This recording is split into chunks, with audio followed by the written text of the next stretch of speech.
Le groupe écologiste votera bien sûr cette motion de rejet. Finalement, avec ce projet de loi, c'est la traque aux précaires qui continue. Vous nous proposez un nouveau texte basé sur la sanction, comme si les chômeurs l'étaient de leur plein gré. Bah oui, puisque c'est le plein emploi, et il y a des métiers en tension, donc c'est logique.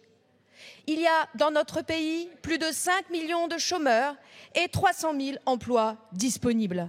Comment pouvez-vous parler de plein emploi ? Vous nous vendez un projet d'organisation renouvelée du service public de l'emploi pour accompagner au plus près les personnes éloignées de l'emploi. Mais il n'en est rien. En réalité, vous assumez ici un projet de rationalisation des moyens. La preuve, votre première version du budget pour 2024 sur le site de Bercy annonce un nombre d'agents pour Pôle emploi identique à l'année précédente. Alors peut-être ce seront des prestataires privés ? On sait ce que ça a donné pour d'autres services publics, le recours au privé. Et notamment, je pense à la formation professionnelle, quand tous et toutes, nous nous faisions démarcher sans arrêt pour nous faire vendre pour notre compte professionnel formation, du développement personnel, du permis de conduire ou je ne sais quoi encore. Non, ce n'est pas cela un bon service public de l'emploi.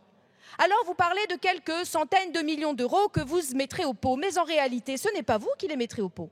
Ce seront les chômeurs et les chômeuses qui, par la restriction des allocations chômage, permettent à l'UNEDIC de dégager de nouveaux budgets.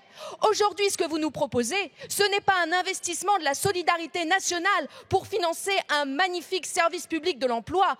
C'est le fait de retirer aux demandeurs et aux demandeuses d'emploi des allocations grâce à votre loi précédente de l'année dernière pour payer le service public de l'emploi qui va les sanctionner. Ah vraiment ? Je vous félicite, c'est extrêmement malin et c'est plein de cynisme. Je terminerai en disant que est-ce la loi plein emploi ? Non, c'est la loi bas salaire, car vous refusez aux salariés la capacité de négocier en raison des sanctions que vous allez imposer aux demandeurs et demandeuses d'emploi.